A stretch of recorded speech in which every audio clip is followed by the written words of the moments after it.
Look at that, went live fast. Hey guys, happy Thursday, August 16th. Show number 3 of the day. I want to say save the best for last, but my first 2 shows would probably be mad at me. They were awesome shows. This is my friend Iman Khan. Give him a round of applause and some love. Let us know you can hear us or see us, so give me a thumbs up. He's got some great things that he wants to talk about today, especially his event, Stand Out and Thrive. So I see you guys are coming on there, so we got a thumbs up already. That's Jason Perez. John, let us know you can hear us or see us. Hopefully this one will be able to hear my earlier appointment. God bless him. It was very soft spoken. Hey, John. John has a fantastic show, That Damn Radio Show, among other things. And so he's awesome. John is a big supporter of my show. So they can hear us or see us. So welcome. Thank you. I appreciate you coming. I think what you're doing is fascinating, but they want to know probably a little bit more about you. So let's start at the beginning, not too far in the beginning. Sure. But people like to know your why. So give us an idea of your background, and then maybe give us an idea of how you came to where you're at now. God, I could talk about myself all day. That's all right. This crowd is used to it, so you're golden. So my background was actually in international diplomacy and politics, and right out of college, that's the field I went to work in. And I think it comes from, I was born of immigrant parents in New York City, and I was born in a small community of about 50 families. And literally, our families, the way they raised us, we all got together every weekend, and we were part of this big community where everybody just was in service of each other. Everybody was always in service of each other. All of our parents are from Bangladesh. They were always doing stuff to make life better back home, build schools, build whatever they could build. So kind of making a difference for people has just kind of been in our community's DNA. That's so cool. I mean, is it because, how do you find a community like that? You all... Well, it was right after Vietnam in this country. Oh, I got you. So the United States was getting professionals from all over the globe, particularly in South Asia. They were farming scientists and pharmacists and chemists and dentists and doctors, and my parents happened to belong to the scientific community, so they got immigrant visas to come here, and literally all these like successive classes of graduating young men from the university there all moved to Jamaica, Queens. Jamaica. Queens. I know where Jamaica, Queens is. And then we were all raised among like 2 or 3 different apartment buildings. There was like 50 of us kids, and then obviously the community grew and whatnot. But developing community and kind of being in service of others is just how we were raised. So I have a quick question, and this will make people endear. Oh, here this goes. Endear you to them even more. What was the question I asked you before we got on the show? I don't remember. Are you a table talker? You're a table talking? 100% a table talker. You're almost knocked that over 3 times. That's so funny.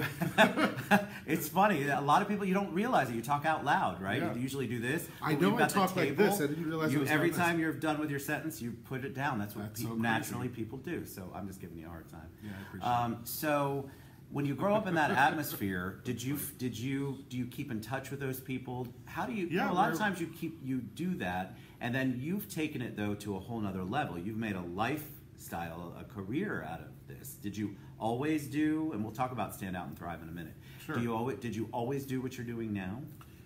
No, but in some form or another, yes.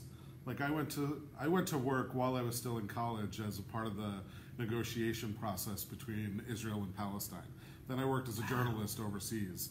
Then I led training and development programs for a personal development company for tens of thousands of people before my wife and I started our own business. And we started our own business, and we decided to focus on the group of people that we thought were making the biggest difference in the world, which is mainly entrepreneurs. Like if you look around the planet, who's got the biggest platforms and the biggest social change that they're impacting? It's mostly entrepreneurs. It's people who make their own money and then can kind of control it and what they do with it and where they put it. So so you traveled obviously a lot. I did.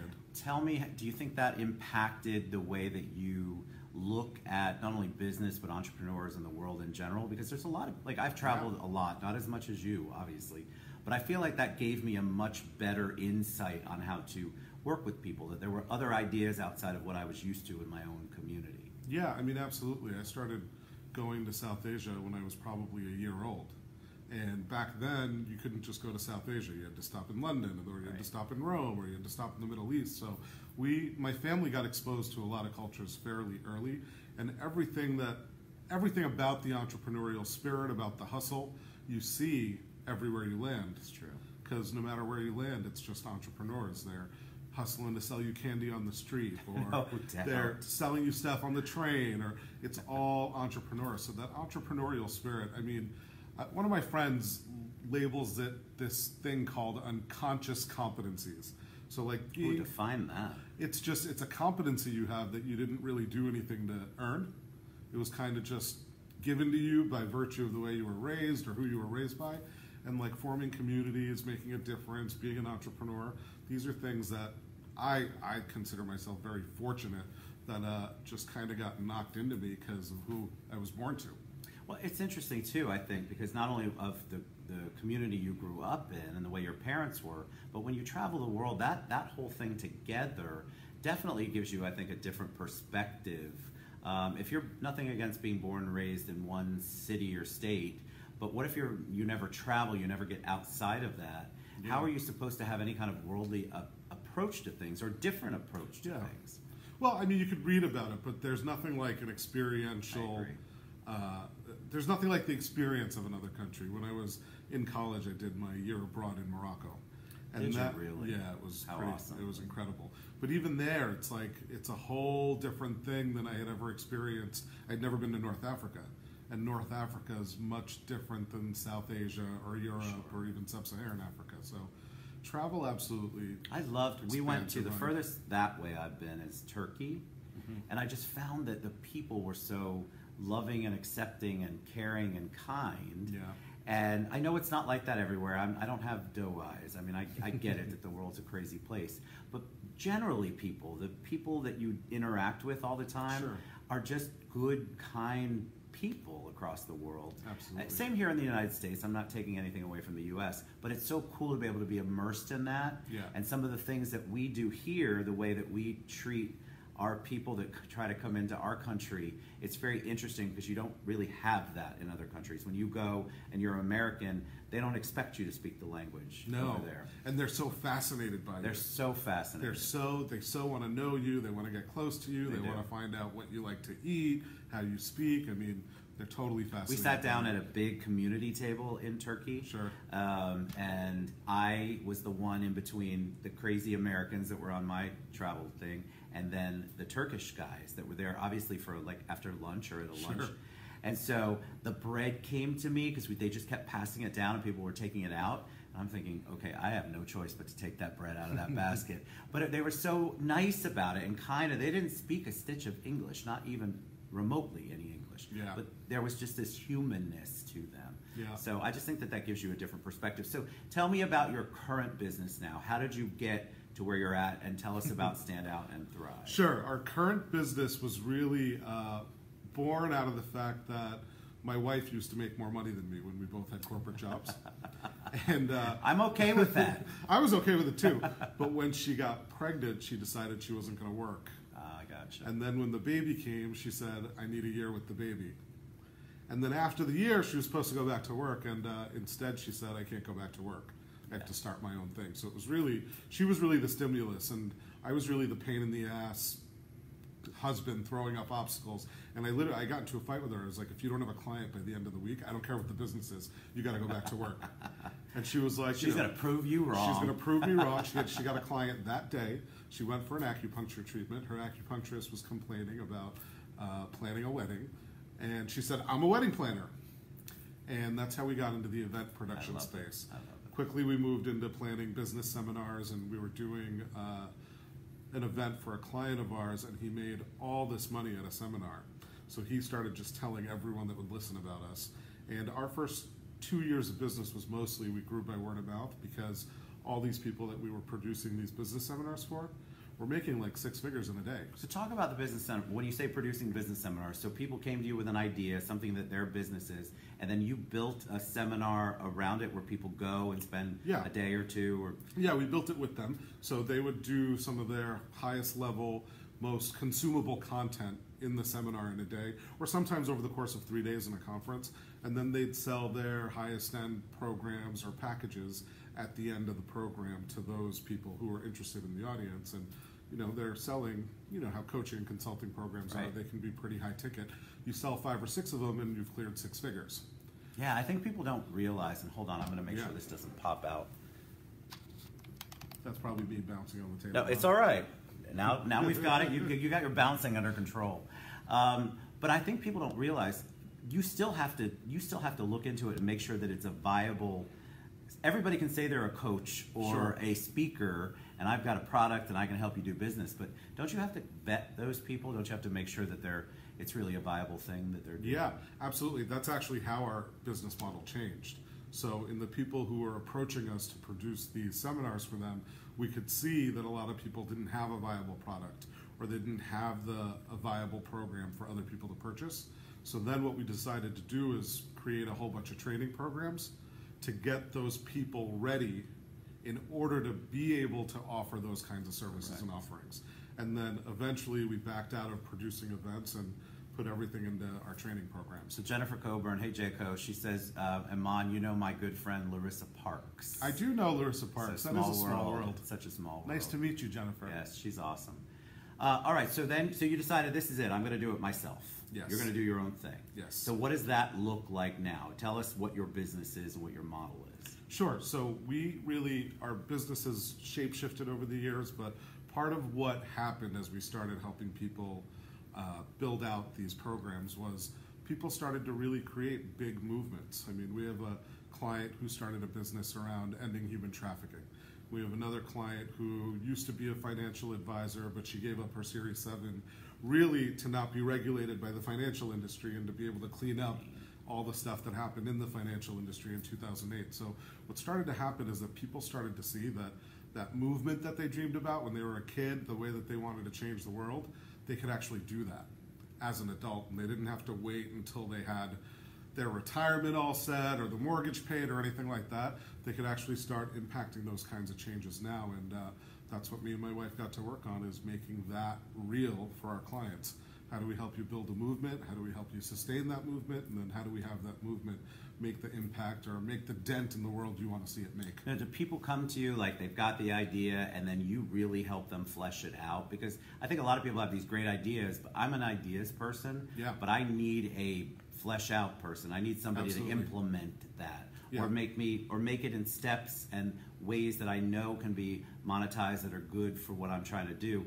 I have the vision, but not necessarily the way to implement it. Yeah, absolutely. So we'll create all the strategies to help implement. The good thing is of running a business with my wife is we're pretty opposite. So she's an implementer, she's patient, she's strategic, she's planning. I'm strategic also, but I'm more like you. I'm all ideas. Here's some ideas. Somebody else go run with it. Oh my God, that is my daily life. Yeah, right that's there. my daily life too. But implementation's really important because the faster, whoever implements first gets the market. Correct. So implementation's also really important. So if you're not an implementer, make sure, like Ted, you've got a lot of implementers You have around. to. I mean, I think a lot of us have a vision and we don't know how to take that leap.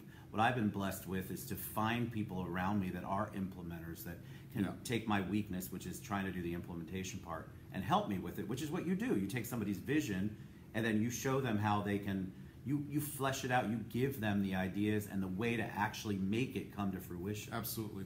And that's what our event is really about. Yeah, let's talk about your event. So our event is called Stand Out and Thrive, and the 3 days of the event are essentially about getting that vision so fine-tuned and honed that really no one can mess with it. A large part of why people get messed with regarding their vision is because they're not solid about it. Right.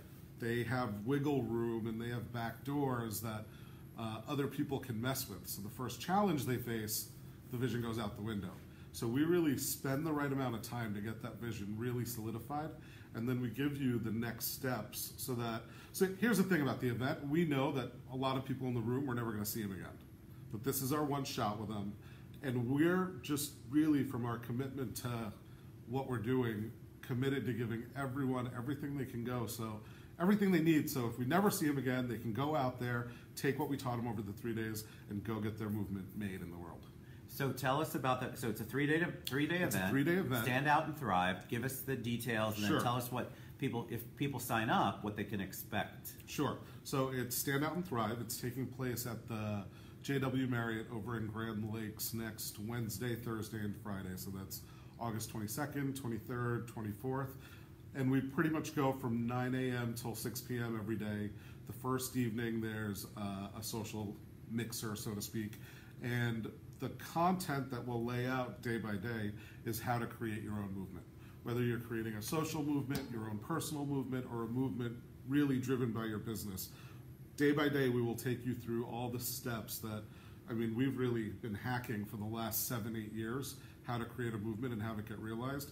That's everything we're going to give you. Now, there will be a little bit of mindset because I think you know as well as I do, business is about 80% mindset anyway. That's true. And then there will be the actual strategic, step-by-step, implementable actions that some of which you'll actually take inside of the event, but the remainder of which you'll have a clear plan for walking out of the event. So when somebody comes, what if you've just got the idea? Like what level do you need to be at to come to the event? Is it, I've just got an idea and I want to learn more? Or do you have to have all of your ducks in a row? You don't have to have any ducks in a row. That's good, because I don't have any of those. Good. And actually, even if you have a lot of ducks in a row, even if you're someone who's been at it, the event's really fine. The event's perfect no matter where you are. One of the things that people really acknowledge, like if you look at our testimonial reel, one of the things you'll see is people really say that we meet people where they are. And we've really built our business that way, meeting people where they are. We're not the type of business where we have this cookie cutter formula. I was just going to say no cookie cutter. No, we don't have any cookie cutter. Even in the coaching programs I lead, everyone has a different structure. Some people, it really works for them to talk every week. Some people, they want to talk to me 4 times a year. Right? So we really work with what's your highest processing style, what ways in which do you learn that are most effective, and then we go from there because, you know, we're not interested in having people kind of get boxed into our system. No, you don't want to be boxed in. So a lot of people pretend to be coaches. So I'm going to talk about that whole thing.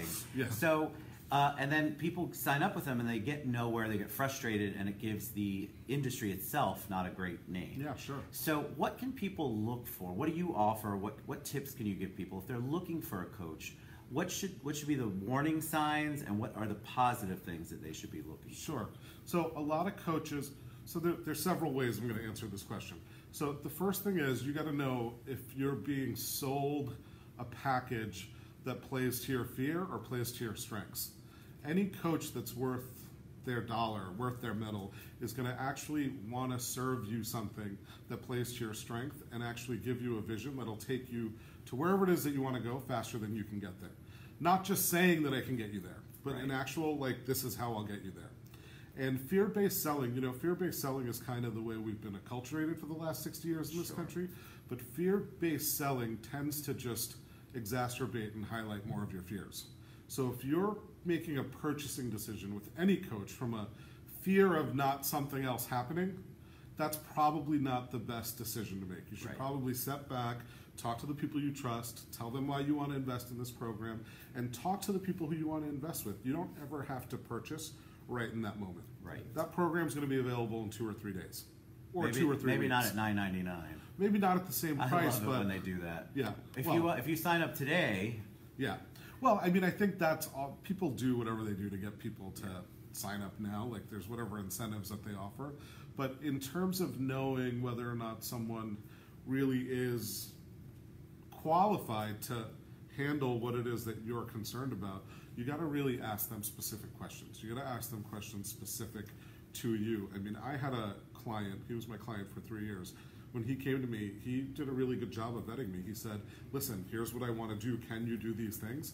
And I looked him in the face and I said, I have no idea. I've never done any of these things before, but here's what you can count on. I will figure it out. I will research this. I'll do this. And he ended up staying my client for 3 years. So you got to know if someone's, you know, feeding you a load of BS, and you got to be able to really make sure that you're not getting all involved in the hype of an offer and you don't get just lost in the moment. I think a lot of people, somebody feeds you the words that you want to hear instead of listening to you and giving you real feedback, there's definitely a difference in that. So when Sure. when somebody's pitching me something, I can tell immediately, but I've been pitched 1,000 times. Yeah. You can tell immediately whether it's really authentic, like they've listened to what I've said and they give me back real details, Yeah. or they are just feeding me the words that I know they want to hear, and they're basically using the buzzwords that they think are going to close the sale. Those are the people I try to stay away from, me personally, because I just know that there's no way that they have any idea what my vision is, or they're not interested in my vision, they're interested in the sale. Yeah. And so you don't want, in my opinion, you don't want a coach, you don't want to engage in anybody with business, but definitely a coach who is supposed to be helping you, that's just telling you what you want to hear.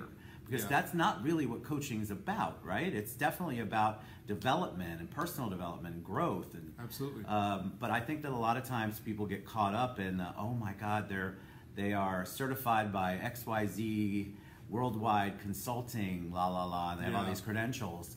And then if you really look at the credentials, it's like the fake college degree that just came up in the news recently. Yeah, and it's not, you can get credentialed in a lot of things. You can. But I want to point to something else you said, which is, there's nothing worse than not hearing someone. Correct. And if you're in one of those sales conversations and you don't feel heard, I would treat that like a big red flag in your purchasing decision. I would treat that like, okay, I didn't really feel heard. If I sign a contract to work with this guy for a year, what's the likelihood of my being heard? Correct. Am I being understood? I will say this, I will add this one other thing in. The thing I always ask myself, I've purchased many coaching programs, been a part of many masterminds. I always ask myself, am I going to do this work? Right. I look at the work as it's laid out, and I look at the rest of my life, what I have going on, and I have to get honest with myself and answer, am I going to do this work? Because sometimes what will also happen is a coach might be totally legit, but a coach can't do the work for you. I think say that again, because I think it's so important. I think what happens, people think that a coach, by osmosis, I have a coach now, so my business is going to triple. Yeah, no. And that's not really how it works. No. You have to be invested. You have to be committed. Yeah, you have to. If you have a coach, you're probably going to work harder. Correct. Because someone's going to be sitting on your head and holding you accountable. Yes. So you've really got to be ready to do the work. And if you're legitimately like, I'm going to do whatever it takes, and anybody can do whatever it takes, but if you have that, I'm going to do whatever it takes and go get what I want and go after the dream, then a coach can really, really support you in advancing your fulfillment or realization of that dream. So what is next after Stand Out and Thrive? Do you do multiple events? Do you... Yeah, so sure. Talk a little bit about your future plans, what's going on. Sure. After Stand Out and Thrive, we do a lot of local networking events, and we just moved down to Orlando about a year ago, so we're proud former New Yorkers. But we've started doing these local events called Screw Networking as Usual around Orlando. And, I love that name. Well, my wife used to work for Richard Branson. Oh, and he wow. has I think Screw Business as Usual is his book. So we were a little bit inspired by that, but we started this event 6 years ago called Screw Networking as Usual, and it really does kind of flip networking on its head and make networking easy, especially for the introverts, which most entrepreneurs are introverts. That's why they become entrepreneurs. Especially for the introverts, what makes networking, referral, JVing, partnering with people really, really easy. And we're doing that all around Orlando. We've done it in Windermere, we've done it in Winter Park, we've done it downtown. So what makes it different? So when you go to a networking event, Sure. I think the biggest mistake people make is they get all the business cards. There's many mistakes people make. But one of them is they get all the business cards and then they sit in a pile somewhere and then they eventually get tossed. Shoebox or a Ziploc They're never putting bag. their CRM. They're never putting any kind of CRM. There's no database, and then there's no follow up. Yeah. So what are some? Yeah. See, Jason's got the same thing going on. Yeah. So there's a couple. So we my wife and I are kind of like natural born hackers. So we kind of took apart when we first started networking with our business. We hated it. We thought networking events were awful. And we started interviewing people to find out what are their biggest complaints about networking. And we tried to design an event that addressed those. So the first biggest complaint is follow-up. So we handle a piece of the follow-up for you. After the event, you get to your inbox a list with the contacts importable right into your CRM. Wow. Of all the people who were there. That's huge. It's huge. And it's made follow-up and making money from those introductions and meetings really, really easy for a lot of our fans and a lot of our customers that come to that event. The second thing we do is we give everyone an opportunity in the room. Everyone in the room gets seen. So everyone gets up in front of the room and gets to talk about what they're in business for and the why of their business. Now, while they're doing that, we've equipped everyone in the audience with a spreadsheet with everyone's name on it. So you don't have to take those silly notes on the back of a business card and try to remember later. You really have thought this We through. really did think it through. And then the last thing is, one of my biggest pet peeves of networking events was that I never got to meet any of the speakers. The speakers would go, and then I couldn't get any airtime with them. Correct. So we've designed the event, and all of our speakers are people who everyone in the room gets to meet. So if you're Wow. interested in meeting and connecting with the speakers, they can't come in as a speaker until they've agreed to meet everyone else in the room. Wow. So, I mean, there's other things we've handled too, but I would say those are the three biggest Well, that's things. huge, because I think what a lot of people do, they first of all, people also throw their business cards at you, and again, think by osmosis they're going to get business. Yeah. People don't know how to interact. They don't. A lot of times you go to the networking meetings, and you see people, because they're introverts, they don't know how to approach other people. So Yeah, they sure. leave with either 100 cards and they're never going to follow up, or 3 cards because they were afraid to go talk to other people. And you've taken that away from them. You're creating something that they should have done themselves, and you're making it easy for them. Yeah, well, the thing we found about most people that are attending networking events, there's few people who are late in their business still going to networking events. Most people who are attending events, that type of event, are at an early stage of their business, Agreed. which is when they experience the most amount of nerves and fear and anxiety. So we really set about how can we handle the thing that scares them the most in a way that really empowers them and has them kind of break themselves through that part of business where they move from being a little wallflower in the corner to actually being seen and being heard and being known. It's good. You're also, what's great about those, I can't wait to go to one. I can't wait what's to have you at great about those networking events, though, the way you describe it, is it will create a positive feeling for them, so that maybe they can be empowered to go to another networking event and be more impactful and effective with their time. Absolutely, and we have some social proof about this. From one of the very first networking events we did, there was this group of 5 ladies in New York who met and decided to go and have lunch together. 6 years later, they have lunch together once a month. Oh my God, and just do referral partnerships. They partner in different programs, partner in different events, and they've literally, these 5 women have been the reason all 5 of their businesses grew. That's what you want. That's absolutely so. So August 22nd, 3rd, and 4th. Yeah, absolutely. Is Stand Out and Thrive at the JW Marriott, and I think somebody has posted the link, but we'll post it again when we share the show. If my team's on, you guys They're should on. go ahead. I saw them. You did. Izzy, yeah? Yeah, Izzy's on. Okay, Izzy, so yeah, Izzy, so I if saw you her. would go ahead and post Izzy's the link. posted. But we'll share it again when we share the show, and we'll share all of Iman's contact information, how you can reach him. And you definitely want to go to that event. Definitely want to go to Screw Networking. I forget what the name As of it usual. is. As usual. I love that title. All right, so any parting words of wisdom for them? Anything you want to share? Yeah, I just want to say that I think most people, when people are born, when babies are born and they're in that nursery, what's the thing that happens when one baby cries? They all start to cry. The most innate and primal human emotion is empathy. And it doesn't stop because you become an adult or you get busy. Everybody wants to make a difference. And everybody that gets into business wants to make a difference somehow for the people they serve, if not the greater population. So whether you can get to the event or not, I just invite you to throw all your caution and throw everything that you're apprehensive about or nervous about to the wind and, play full out and go after whatever difference it is that you were meant to make. I love that. All right, you've been a joy, man. Thank you so much. Sorry we were a little late, people. It's my fault. Had a crazy morning. So again, Izzy has posted it again in the comments, but we'll share all of the information about Stand Out and Thrive, and Screw Networking, as usual, is coming up soon. So thanks, Iman. Thanks so much for having me, Appreciate Ted. you guys. We love you. That's it for today. Woo. All right.